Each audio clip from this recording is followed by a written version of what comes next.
بعض ہمارے اہل علماء کرام شیعہ کو پکا کافر کہتے ہیں اور بعض کافر کہتے ہیں بھائی کافر پکا کافر وافر شیعوں میں بیسیوں قسم کے لوگ ہیں، معتدل بھی ہیں. تو میں یہ کہتا ہوں کہ کسی مسلک کو کافر کہنے کے بجائے آپ یوں بولو کہ جس کا یہ عقیدہ ہے وہ کیا ہے؟ کافر ہے. جو نبی کو حاضر ناظر جانتا ہے بلا کسی تعویل کے وہ کیا ہے؟ کافر ہے. جو نبی کو مشکل کشا مانتا ہے بلا کسی تعویل کے وہ کیا ہے؟ کافر ہے. تو جو حضرت عائشہ رضی اللہ تعالیٰ عنہ پہ زنا کی تہمت لگاتا ہے وہ کیا ہے؟ کافر ہے. تو چاہے وہ سنی ہو، چاہے وہ شیعہ ہو، چاہے وہ بریلوی ہو، کیونکہ نام فرقوں کے لے کے اس میں ایک تو مبالغہ بہت ہو جاتا ہے. بعض دفعہ سارے وہ کر نہیں رہے ہوتے، ہم سب کو لپیٹ دیتے ہیں اور پھر فرقواریت اس سے بڑھتی ہے، نفرتیں پھیلتی ہیں. اپنے ملک کو پہلے بچاؤ. جو تو حالت ہو گئی ہماری، لڑ کے ایک دوسرے کو ویسے ہی پڑھ کے کوٹ دیا ہم لوگوں نے. آسٹریلیا سے سوال ہے کہ ہم جا رہے تھے وہاں سے اگر نماز پڑھتی کہ ہم کو منع کرنے والے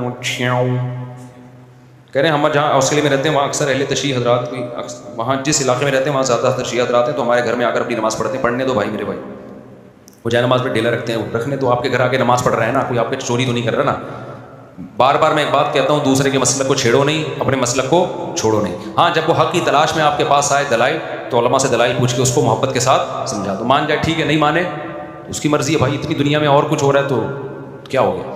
تو یہ ضرور ہے کہ کوئی بھی شخص چاہے وہ سنی ہو چاہے وہ شیعہ ہو آپ کے سامنے صحابہ کی گستاخی نہ کرے.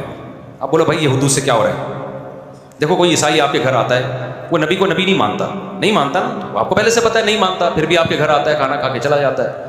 لیکن وہ آ کے آپ کے پیغمبر کو برا بھلا کہنا شروع کر دے تو آپ کہو گے بھائی اب یہ کیا ہو رہی ہے؟ یہ زیادتی ہو رہی ہے. آپ کہو گے یہ کیا ہو رہی ہے؟ یہ زیادتی.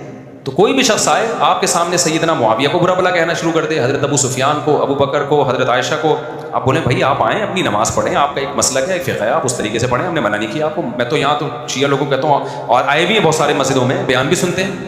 ایک دن کسی جذباتی نے پکڑ لیا کہ شیعہ آئے اور نکالو. میں نے کہا تو مجھے بہت غصہ ہے. میں نے کہا کس بیس پہ نکال لو بھائی، آپ مجھ سے پوچھے بغیر آپ یہ کام کر رہے ہو.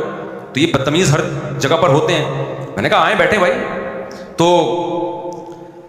مجھ سے ملتے ہیں بہت سارے شیعہ لوگ بھی، میں کہیں جاتا ہوں نا اور بتا رہے ہوتے ہیں میں شیعہ ہوں لیکن آپ کو سنتا ہوں. تو ہمیں عادت نہیں ہے اس کو جا کے چھیڑنا شروع کر دیں، پن کرنا شروع کر دیں. میں کچھ بھی نہیں کہتا.